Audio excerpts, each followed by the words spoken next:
We're back, brothers and sisters. You're listening to the National Action Network Saturday Action Rally, coming to you live on WLIB 1190 AM in New York, streaming to you across the country.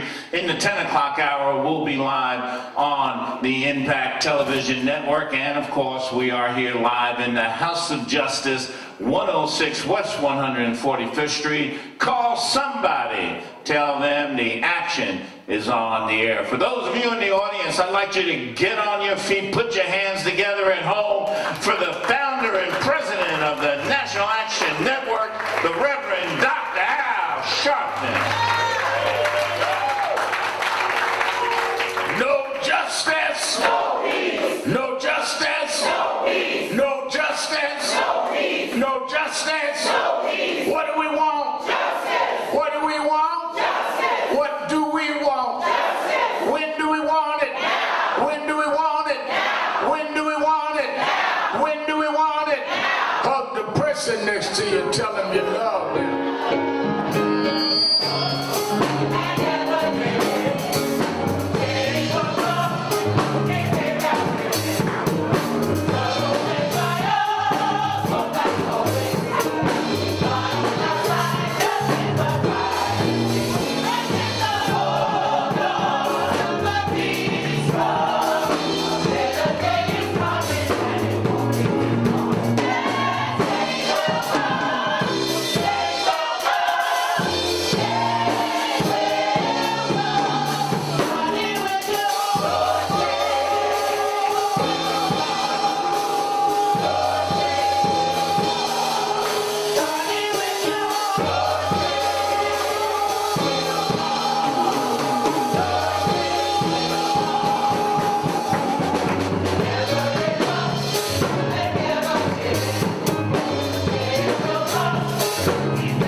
National Action Network Change Choir, give them a big hand. Give them a big hand. Certainly we're happy to be with you another Saturday morning for the Saturday Action Rally. For you that are here live at the House of Justice, 106 West 145th Street in the village of Harlem, and for you that are listening live on 1190 WLIB AM in New York, and you that are listening or watching on nationalactionnetwork.net, and we will be live in 4 minutes on Impact Television Network. We are happy to be with you another Saturday morning where the action is. Give a hand to our presider, Attorney Michael Hart.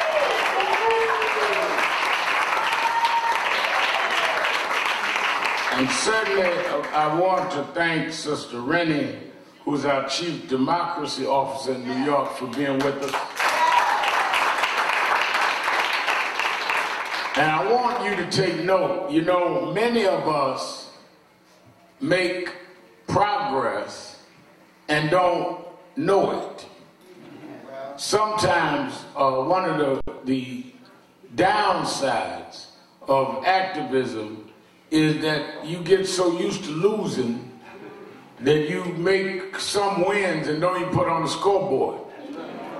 as Rennie was saying, at last year's convention, the governor announced new voting laws that would be initiated in the state. He announced it at our National Action Network convention. Subsequent to that, we've got, for the first time in the history of the state, early voting.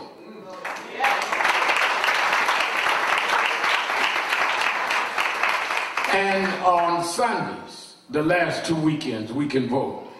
Which means that Rennie needs us to mobilize. One of the things that I want Bishop Herb Daughtry is here, give him a hand.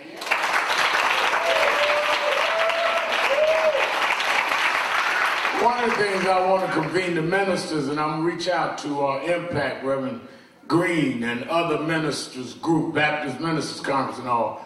We need to start planning now how we are going to march souls to the polls on those 2 Sundays.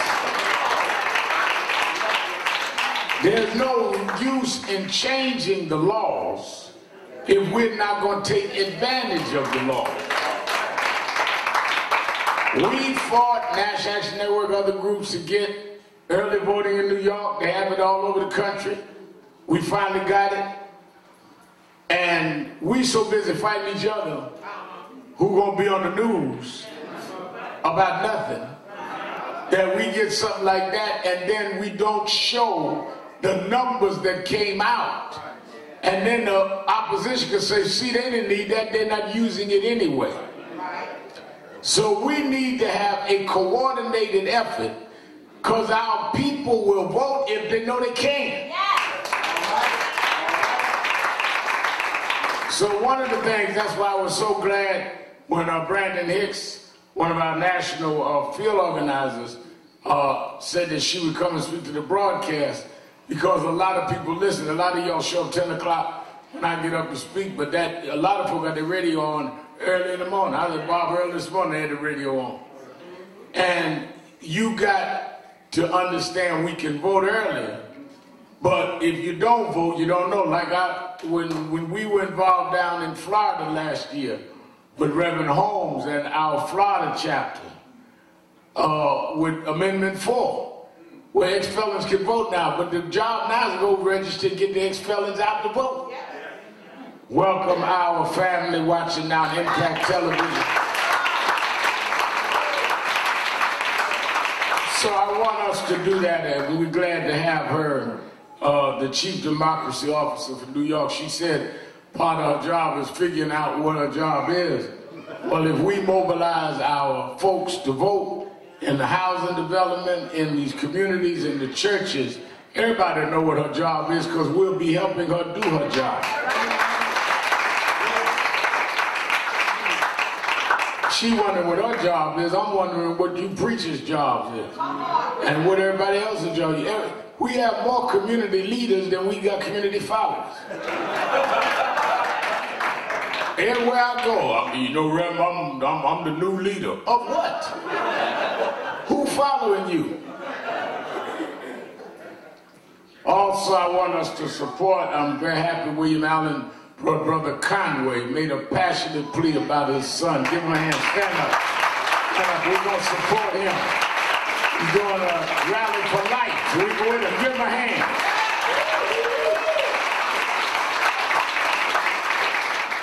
Let me thank all of you for a great National Action Network convention.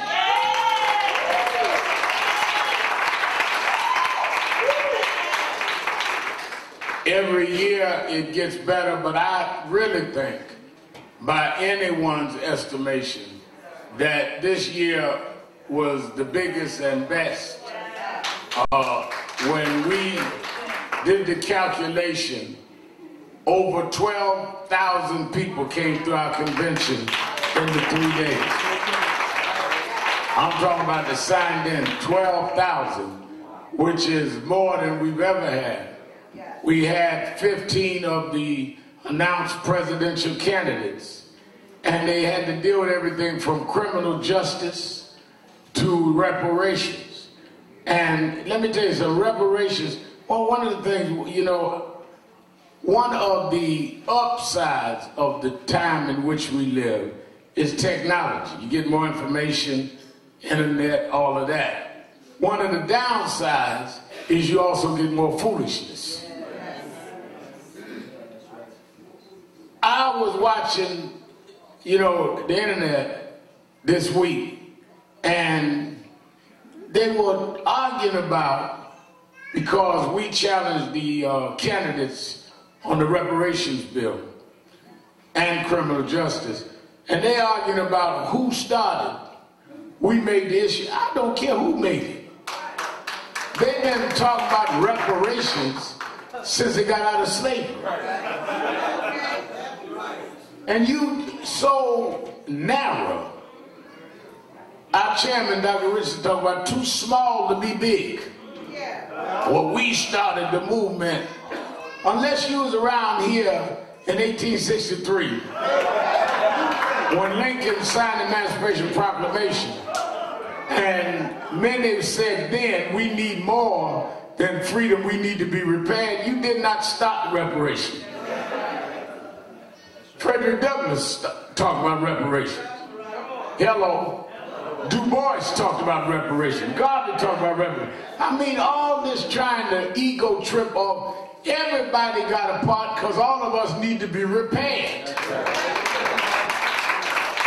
That's why we can't get free now, is y'all having plantation arguments. I'm Mr. Moore's slave. No, I'm Mr. Jones' slave. No, Mr. Edwards treated us better. Oh, no, we ate fried chicken on Sunday. Just a bunch of plantation debate.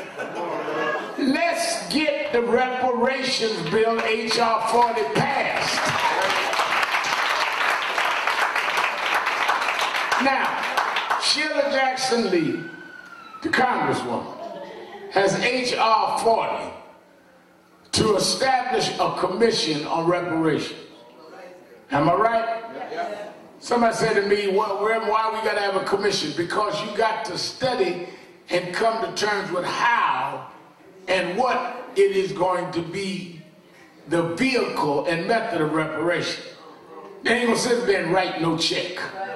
And if they did, you would still need a method and structure on who gets what. But if you sit up with a Senate that want to take back pre-existing conditions in affordable housing, you out of your mind if you think they're just going to write you a check. They don't even want to give you health care. I mean, just talking stupid. They're trying to take back your health care and you think they're just going to write it, just give me a check. That's why I don't believe in voting. I just want my reparations. Well, Mr. Genius, if you don't believe in voting and just want your reparations, who do you think will give it to you? Unless you vote the folk in that vote for reparations. The Senate and the Congress has got to give you a reparation. If you too stupid to vote for who's in the Senate and Congress, you ain't never gonna get your reparations. Hello? So you think folk just gonna give you your reparations that's in the right wing against you? Go to sleep, take some warm milk, and when you wake up, let's talk about it again. Because that don't even make no sense. Now, if you want credit, Mr. Super Duper Militant that we ain't never seen before, if you want credit for the movement, since we have H.R. 40 in the Congress, show us how many Congress people you can get to say, I will vote for H.R. 40. That's what makes you the leader. That is easy. Head count. How many Congress people you got? So when we had our convention, every presidential candidate, we made them go on the record and say, I will sign the bill. Head count. Now, why did we do that, Bishop Daughtry? One, because if you get it past the House and the Senate, which we could not get under John Conyers, but we need to get it under Sheila Jackson Lee, you still need a president to sign it. Because if the president don't sign it, it is vetoed, goes back to the Senate, and unless you got 2/3 of the Senate, it will not pass. Let's talk realistic now, which is why we need to vote to make sure the Senate and the Congress are people that understand what we're talking about. That's why the difference between talking and organizing and woofing and doing a bunch of tweets to yourself on the internet. There. The second part of that is that we need to continue to mobilize. One of the second reasons that I wanted to ask each candidate is I wanted the mainstream media to have to deal with this, because for years they tried to act like reparations was a marginal movement. When I was a little younger boy and teenager in Brooklyn, Herb Daughtry, G2Y Uzi, Adeyemi, all of them were talking about reparations. And they wouldn't discuss it in the mainstream media. I had enough sense to know that if we got Beto and Elizabeth Warren, all of them committing to it, it would make the New York Times, Washington Post, and others have to cover the issue. Now, the reason you want them to cover the issue is because if you can't make it an issue, you can't get the vote in the Congress. You got to make an issue for people to stand with the issue. That's why folk always talking, saying, yeah, there you go again. They always say, there you go again, shop just getting in the paper. That's exactly what I'm doing. Because if you are not in the paper, you're not on their mind. If you're not on their mind, they're not going to vote your way. Yes, sir, that's exactly what I do.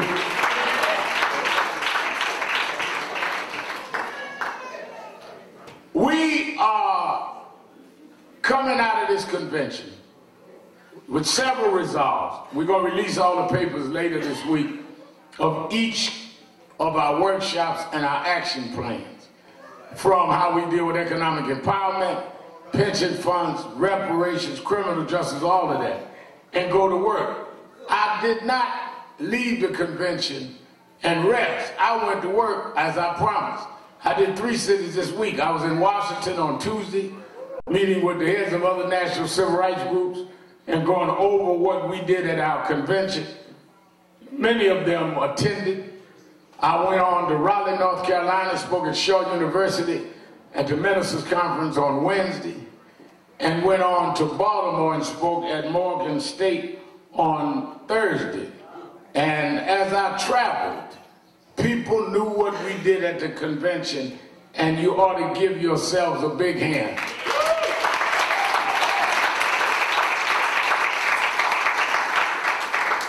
One of the things that, though, as I travel and watch, is that as you look at what's going on in this White House, when I hear, and I'm going to deal with this on my MSNBC show tonight and tomorrow, Politics Nation, 5 o'clock Eastern, MSNBC, tonight and tomorrow.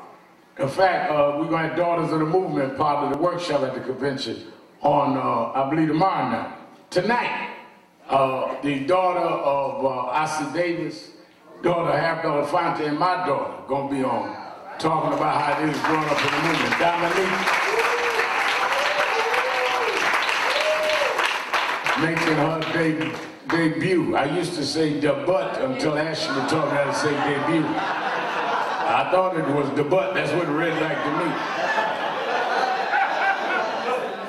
But she made her debut on Politics Nation tonight, along with Daughters of the Movement.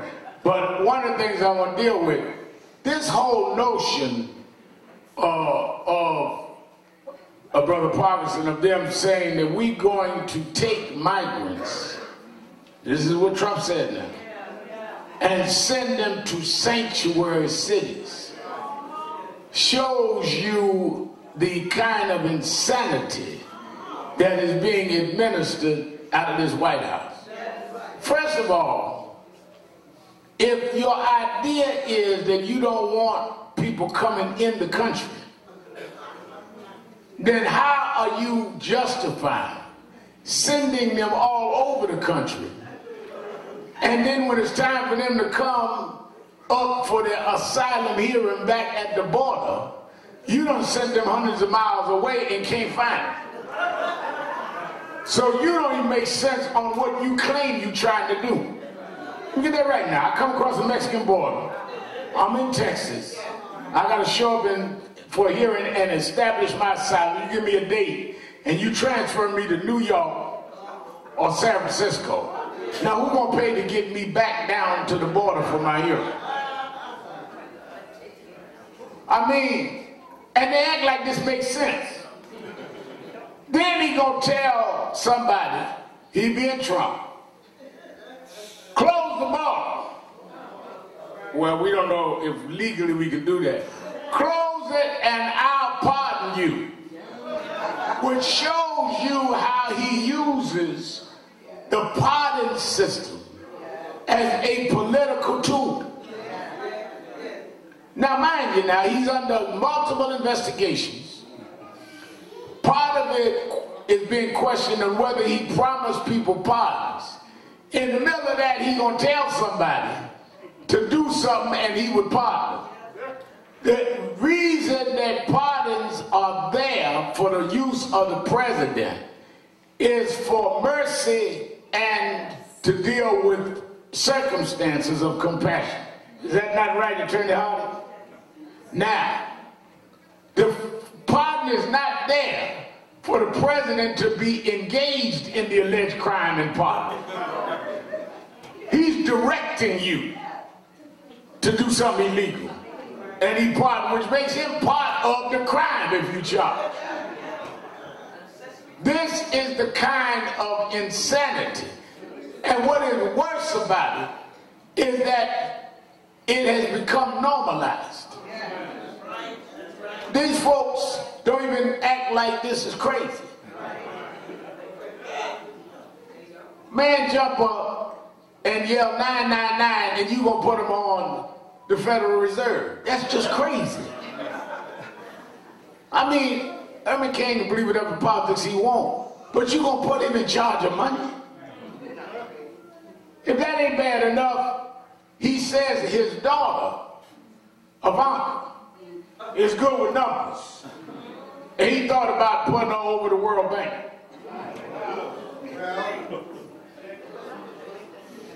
Well, my grandson, 4 months old, is good with his bottle. So I think I'm going to put him in charge of milk at the House of Justice.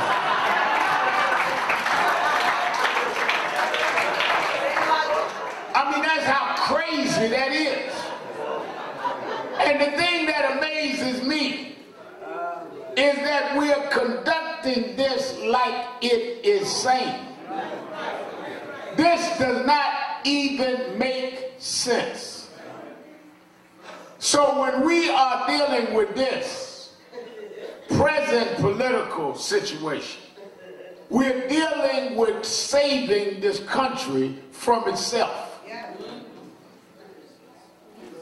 Because I don't know if the country can stand 4 more years of this. Now, I don't know what's going to happen with the investigation. I don't know if he's going to last to the end of the term. But if he gets reelected, I don't know if the country can keep operating in this kind of, and the whole world is shifting. Let me tell you something.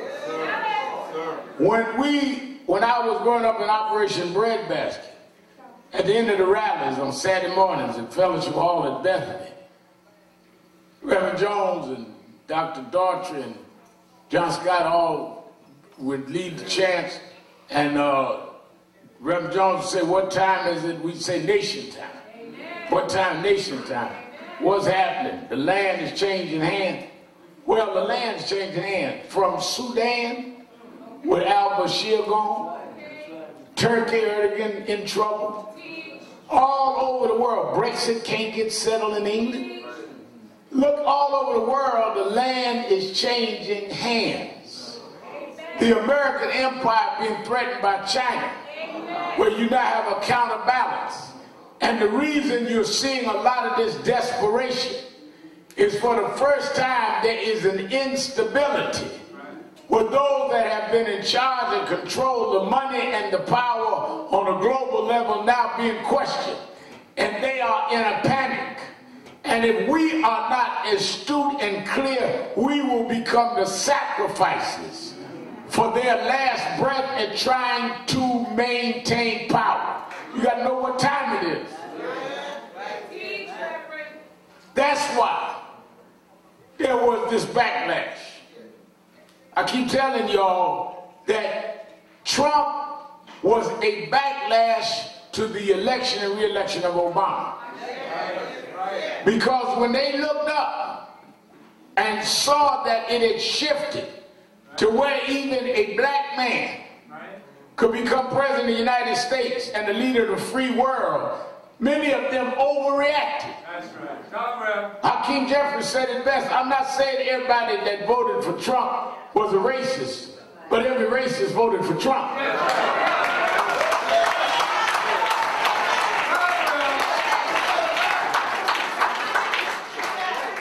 Because that was their way of trying to stop. That's right. So you come with all of the Access Hollywood tapes you want. They were not voting for good conduct. They were voting to stop the train of change. And I don't care what they do, you can't stop it.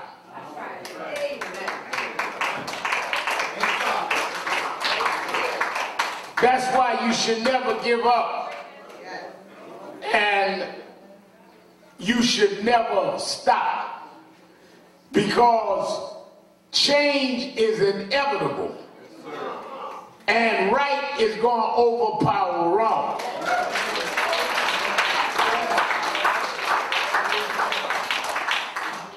Don't ever forget that. Let me tell you, that's why we fight. A lot of people get discouraged. When Trump is in, ain't no use. Counter control the Senate. No, there is in any fight you're going to lose some rounds. But the victory is certain. They can only win if you quit before you win. And we can't afford to quit because this, our very lives, depend on. I was talking with Joe Madison, the Black Eagle, and he did a PBS show the other night, some of you may have seen, with Henry Louis Gates, tracing his ancestors. First time he found out who he thought was his father wasn't even his father. Some of y'all don't trace your background because y'all scared of what y'all gonna find out.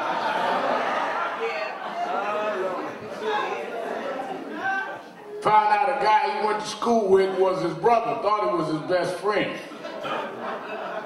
And as he was tracing his background into slavery, it brought back to me when the New York Daily News had discovered that my great-grandfather, Coleman Sharpton, was owned by the family of Strom Thurmond. And I went down to Ellenville, South Carolina, and where my great-grandfather was a slave. Never knew none of this. I thought my father's folk were from Florida. The way they had discovered that he was a slave in Ellenville, South Carolina, is that when the owner, Mr. Sharpton, who owned us, died, his wife, Anna Thurman Sharpton, she was Strom Thurmond's great aunt, she sold her workers out, her slaves out, to do indentured service where she'd get paid. And she sold or leased out my great-grandfather to Florida. That's where he did his work. So when I went down there to see where he was a slave, and it was a collector that saved the, happened to collect the Sharpton plantation. The whites that owned my great-grandfather and great-grandmother. And I went to the house, and if you get into Ellenville and you go by the First Baptist Church, which was the white church, the whole cemetery, a third of it is Sharptons and Thurmons. That's the white folks. Wow. You ride about a quarter of a mile, and the plantation is on Sharpton Road. Wow. Now, I never knew there was Sharpton Road all the years I was going through South Carolina. Went up in this collector's house. It was like it was in the 1800s.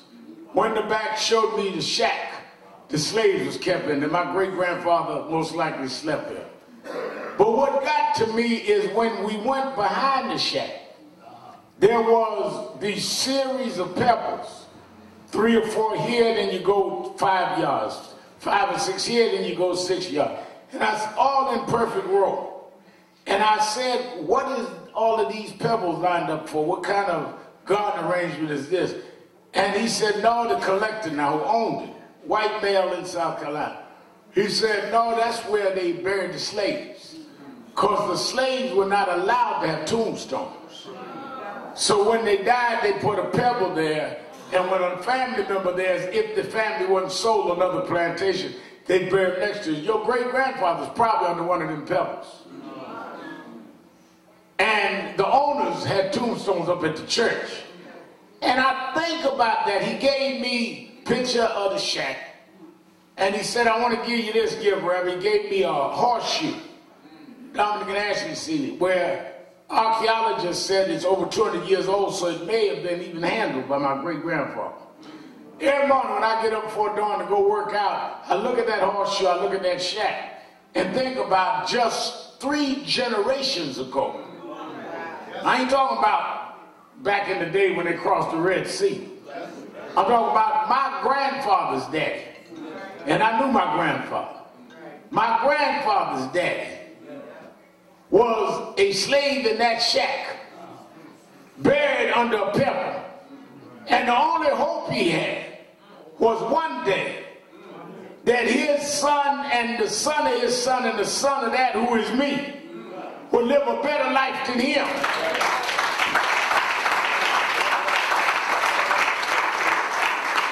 Which is why we cannot take these openings for granted.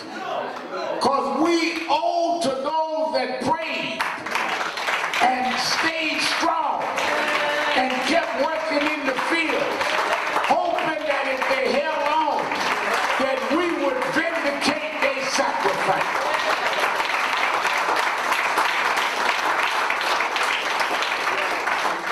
That's why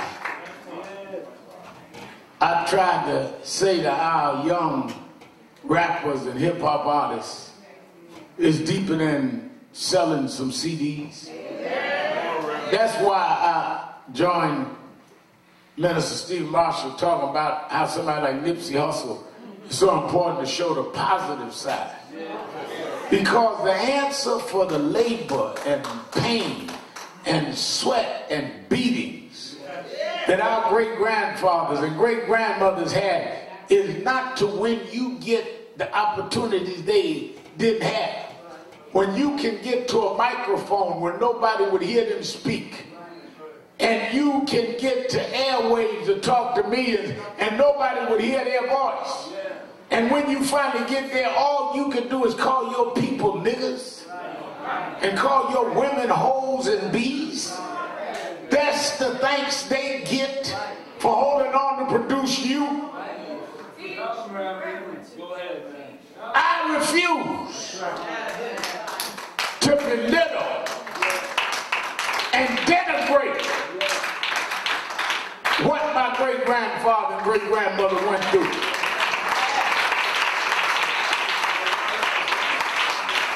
That's why every day I go on radio, I sit there and try to speak up to our people rather than speak down. Every day I walk in 30 Rockefeller Center to do my TV show, I represent that great-granddaddy whose slave master told him, shut up, he couldn't speak, but his great-grandson can speak, and I'm going to tell the nation what's on my mind.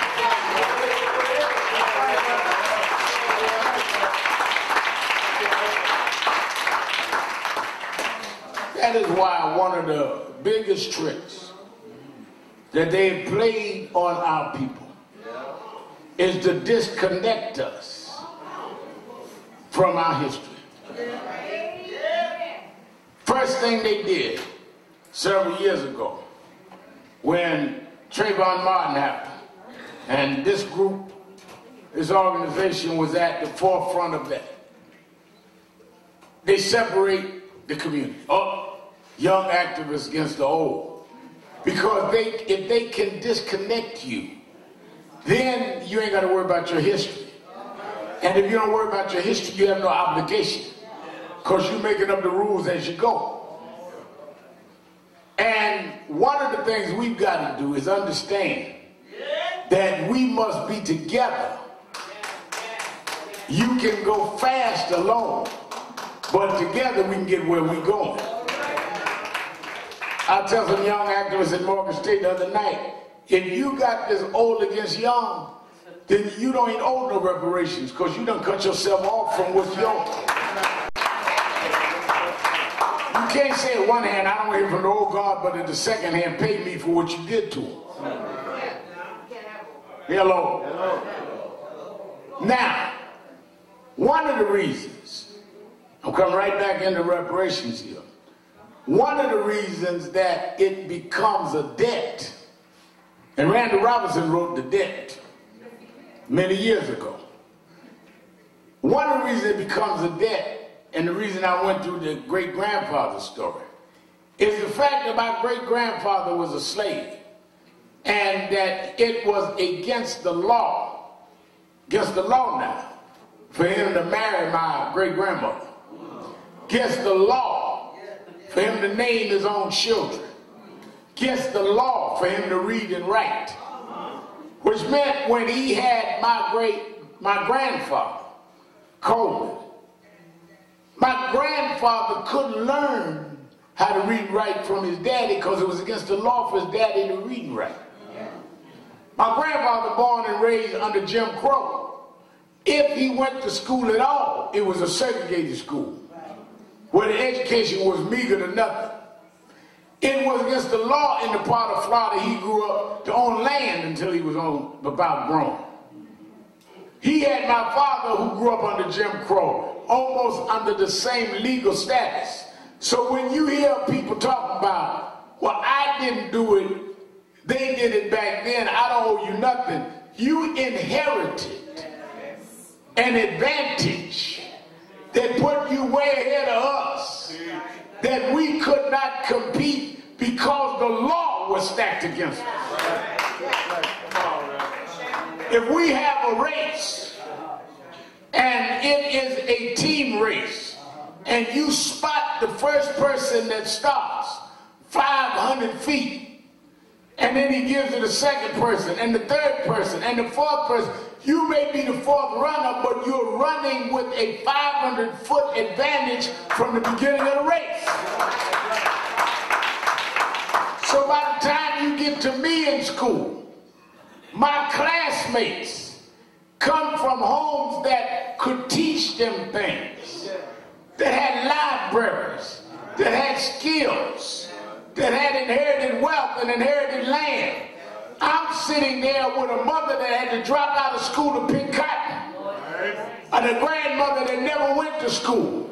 So nobody could help me with my homework because they never learned algebra, and they never learned geometry. And I couldn't inherit no land because it was against the law for them to own land. And they never had a cumulative wealth. They couldn't make the money. That's why you owe me, because you took from me and then told me to compete.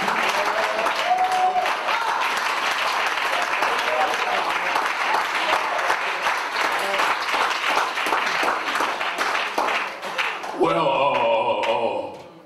why the government got to pay? Because the government is who did it. This was the law. This wasn't a custom. This wasn't no Southern custom. This wasn't no custom down south. This wasn't a Florida thing. South Carolina, it was a law. When Rosa Parks sat in the front of the bus, they didn't suggest to her to get off. They arrested her because she broke the law. So the government has to pay for what the government did.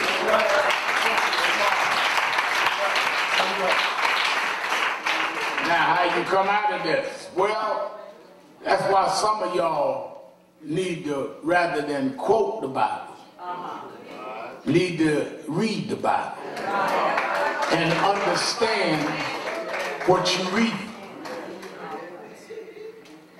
The Bible, we've been here, what, 400 years? This year. Bible talks about the people that was enslaved. And when they were delivered from slavery of the Egypt land, God brought them across the Red Sea, got through the wilderness. They were lost in the wilderness 40 years like we've been lost. How would they get lost? Well, they started worshiping other gods. Every time you start going to something else and getting off of the track that delivered you, you end up getting lost in the wilderness. So the God and the discipline and the values that brought you out of Jim Crow and brought you out of slavery, the moment you got access to public accommodations and could use the library and could go to school, you started worshiping idol gods rather than the God that brought you through, just like the Israelites.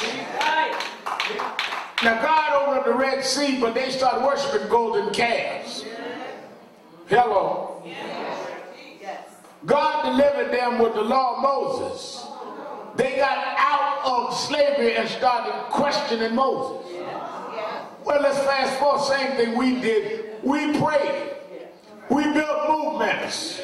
We organized in churches and went from the back of the bus to the Truman balcony in the White House. And what did we do? Start turning into prosperity preachers. Started worshiping Mercedes Benzes. Started worshiping Rolls Royces. Golden calf preachers. Same thing. Trinket pimps.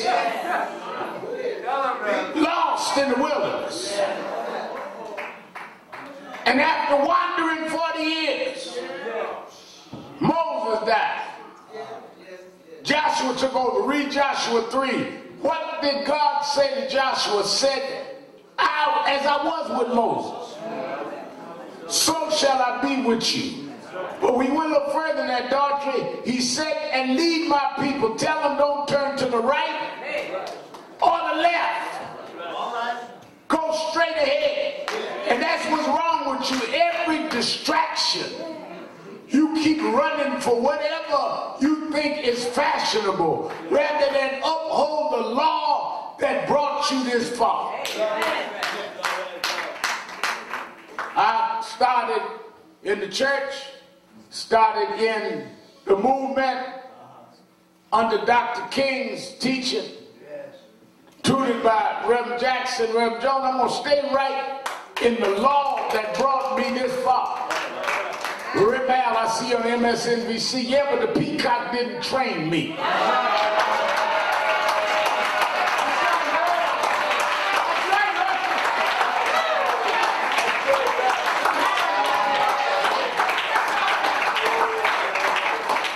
I know where I come from.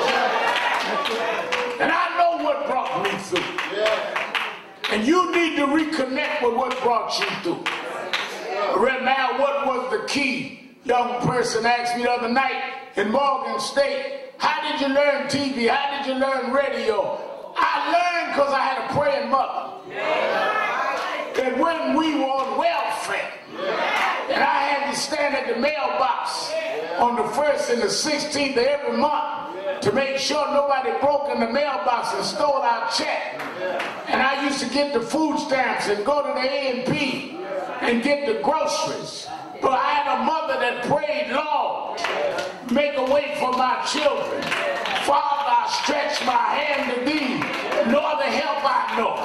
If I withdraw myself from thee, whither shall I go? That's what taught me how to be what I am.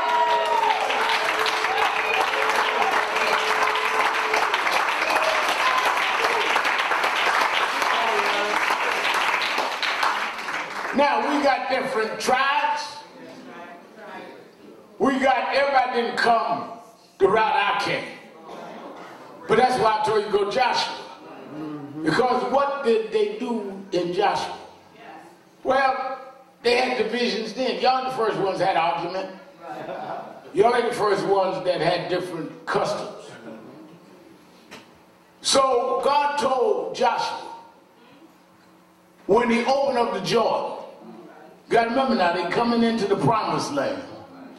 Joshua come up on the Jordan. The reason why Joshua knew what to do at the Jordan is because Joshua was a little boy at the Red Sea. You know, fast forward in the New Testament, Minister Marshall, when they asked Jesus who would sit on his left and his right, when he was up on the mountain and they saw Elijah and Moses talking to him, and they said, well, we want to sit on your right and your left. And Jesus said, will you drink the cup that I drink? Can you take the baptism that I took? And they say, yeah, well, there's some folk can take the cup, some folk take the baptism, but here's the curveball.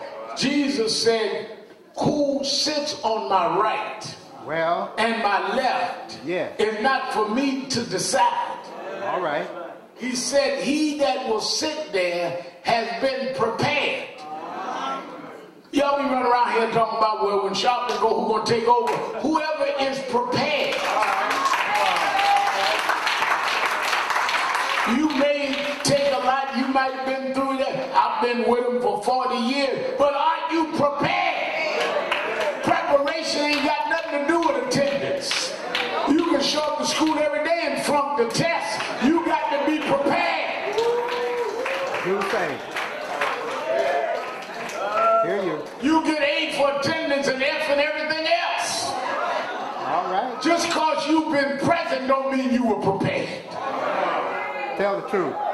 Joshua was prepared. How do you know, Shout, that he was prepared? Because when Moses sent the crew out and said, I want y'all to survey the promised land and come back and give me a report, Caleb was in charge of the crew. When he came back, said, give me the report. They said, we surveyed the land.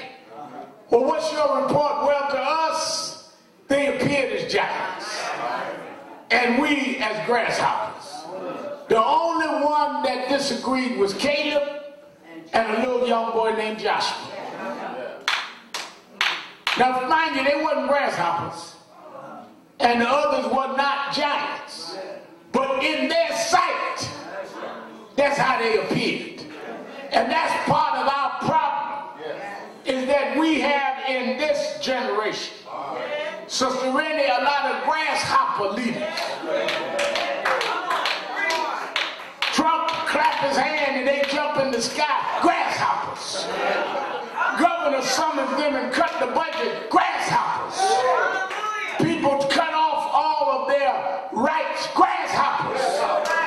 Got you living in public housing, plaster falling off the wall, and the preacher won't talk about that. Ask, did you bring the pastor's aid envelope? Grasshoppers.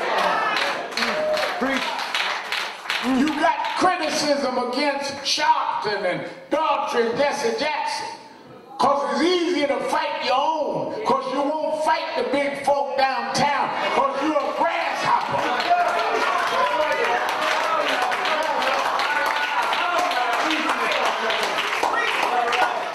You mad at me because I can get presidential candidates to talk about reparations. You've been walking around stuffed with envy and jealousy all week long, because it's easier to fight your brother than to fight those that you think are giants. You ain't nothing but a big fat grasshopper.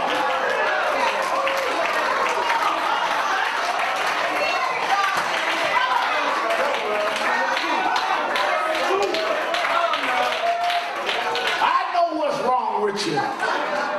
God bless me, and rather than embrace my blessing so he can bless you, you mad at me for being blessed, when you really mad at God for blessing those that he prepared.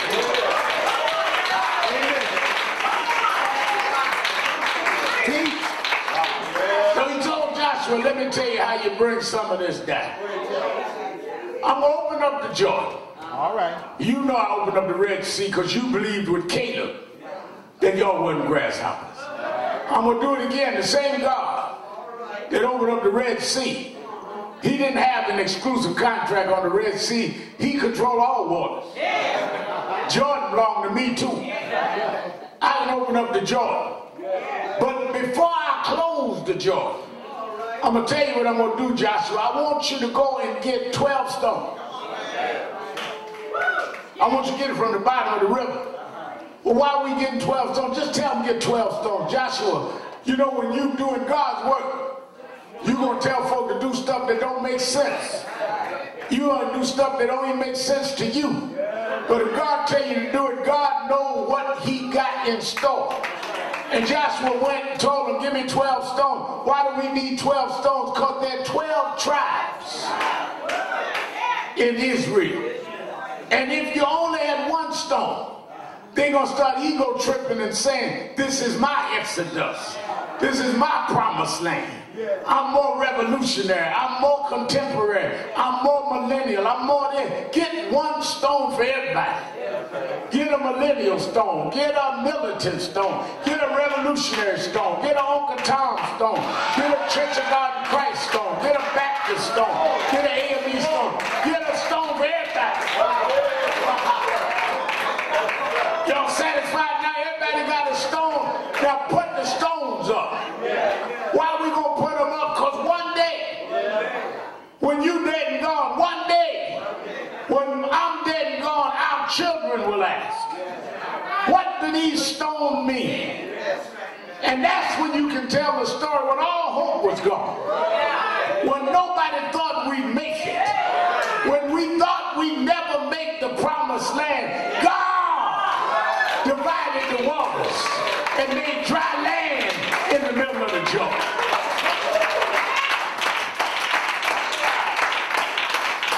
That's why I done got above all this friction and fighting. I used to go to all the meetings ready to fight. Shopton, you this, Shopton, you that. I'll be ready. Let's go. Roll on the floor. You ain't hurt my feelings. I come to fight. But I don't get in these little internal fights no more. I realize that God brought us through.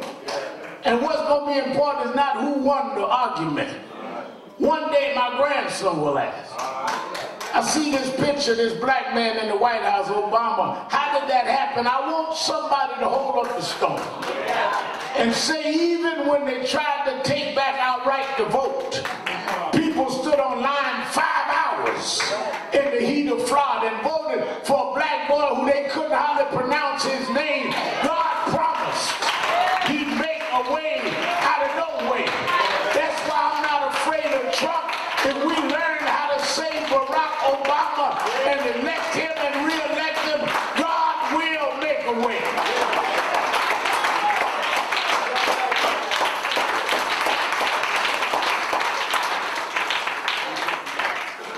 Stones. That's why I look at Granddaddy's shoehorn stones. That's why I look at the shack that he was a slave in stones. That's why when you turn on MSNBC, I'm one of the stones of my great-grandfather. I'm one of the stones of my mother. I'm one of the stones of Reverend William Jones. I'm one of the stones of Jesse Jackson. I represent more than somebody just come from Brooklyn. I come through Brooklyn, connected to a lineage of suffering servants that understood that if you work while it's day, that God will bless you and God will raise you up and make your enemy your footstool. And the first will be last, and the last will be first. And the lion and the lamb gonna lay down together, and it's gonna take more than Donald Trump to turn this around. It's gonna take more than some crazy Washington stuff to turn this around. If my people called by my name would humble themselves and quit gossiping and quit backbiting and quit backstabbing and humble themselves and pray and turn from their wicked ways, right then, they'll hear from heaven, I'll heal the land, I'll heal the land. God said he'd heal the land. Everybody singing. Everybody's singing. Everybody's singing.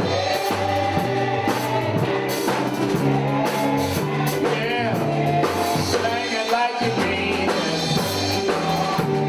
Sing it like you mean it. Everybody's singing.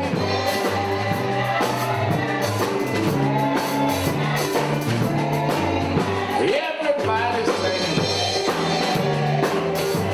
Everybody's singing. Everybody's singing.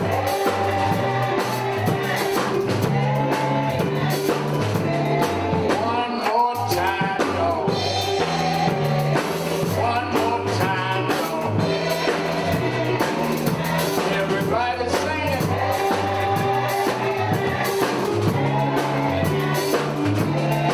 I'm opening the doors of the movement.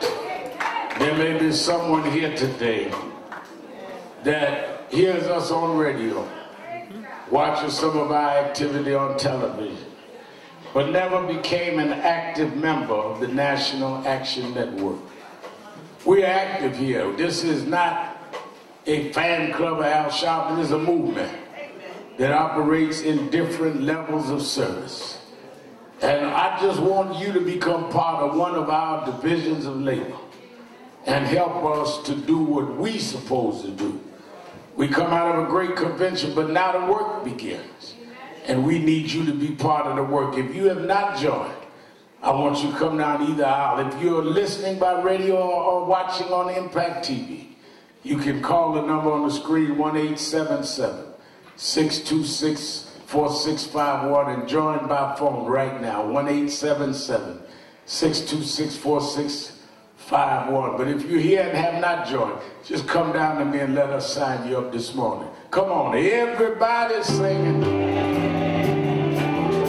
Everybody's singing. Everybody's singing.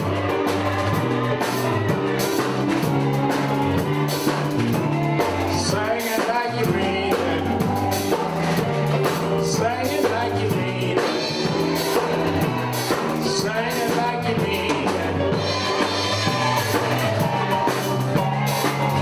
Yeah, we want justice.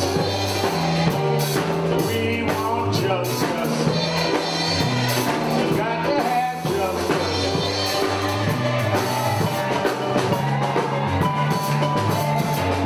Everybody's saying. Everybody's saying. Everybody's saying. Yeah, one last time, y'all. One last time, y'all. One last time, y'all.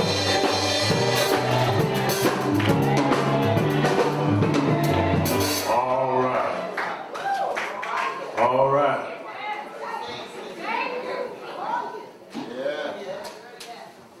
We are moving quickly.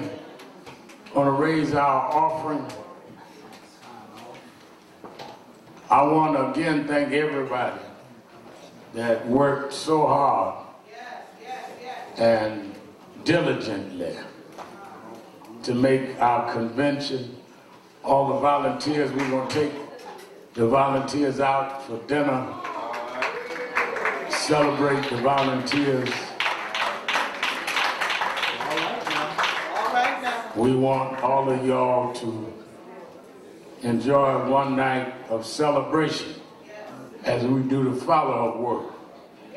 We got the nation's attention, now we got to do something with it. Everywhere I traveled this week, people had watched the convention. Week after next, we're doing not only my show, but an hour special prime time on MSNBC on the convention and race for the White House.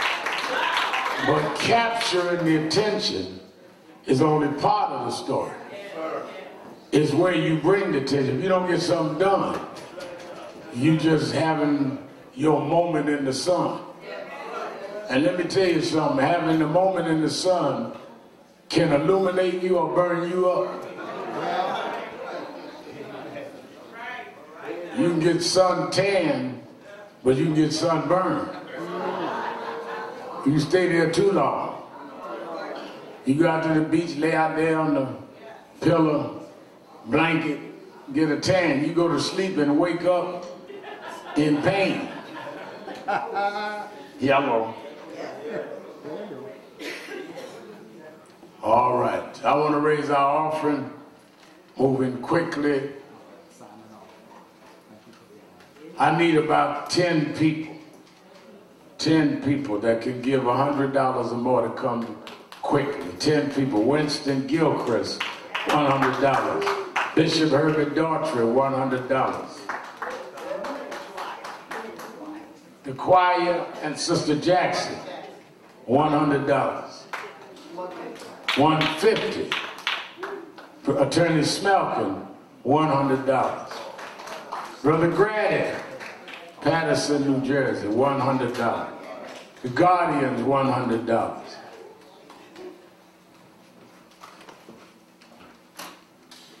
Come on, I need one more 100. I need one more. All right, give me 50s then. I'll make it up in 50s. 50. Brother John, $50. Sister Roll, $100. $60. My friend, Brother Rodney, my main man, Rodney Jones, $50. Reverend Carolyn Hayes, $50. Rosa Jackson, $50. $100 from Carrie Weiss, Central Park 5. One of the Central Park 5. All right, give me some 20s. 20s. Gwen Carr leading the way.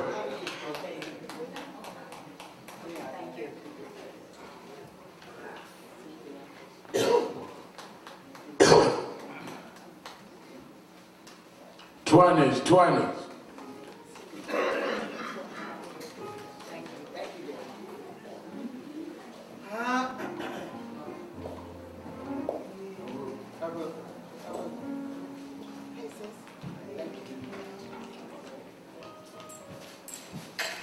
Now, whatever you have, $1, $5, $10, whatever you have, come on, whatever you have.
Stand up.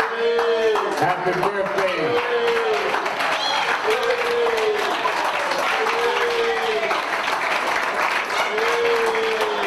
Sister Earlene Jackson, who's a loyal member. And we got so tied away with the convention. They didn't order your cake, but we got a gift for you. She's 85 today.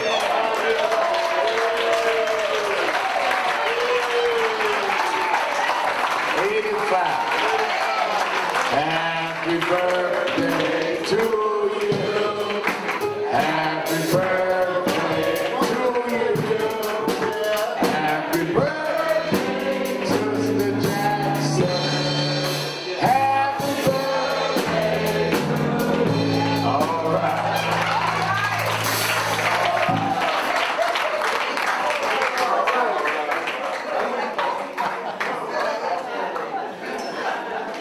All right.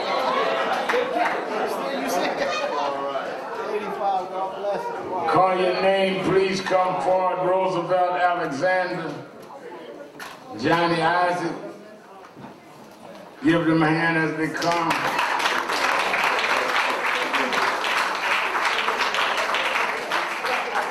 Certainly we're glad you've come forward this morning and joined National Action Network. We are thrilled to have you join our Justice family. We need people that will get in the trenches. Everybody comes to the big rallies, everybody comes to the big marches, but we need the folk that are going to be with us week by week. That's why we have core group. We meet every Saturday live on radio and TV because we've got to keep this movement going, and we're glad you're part of it. At whatever degree you can work, whatever time you can give a committee, you are now part of the National Action Network family, and we are part of your family. Turn and face the audience and welcome them to the National Action Network. Give them a big hand. Give them a big hand. All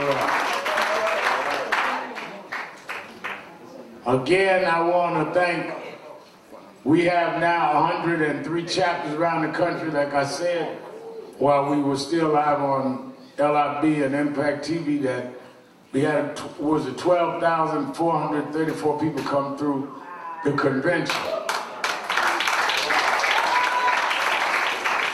But if we don't follow it up, that's why I'm releasing this week the points from each workshop.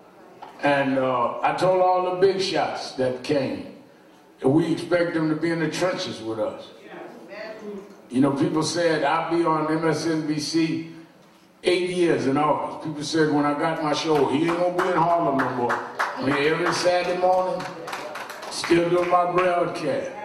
Cause you are nothing if you're not grounded and true to who you are. And we need to really make what we resolve. Yeah, you had a great convention if we get something done out of what we committed. Am I right? All right, let us all stand. Oh, amazing grace, how sweet the sound that saved a wretch like me.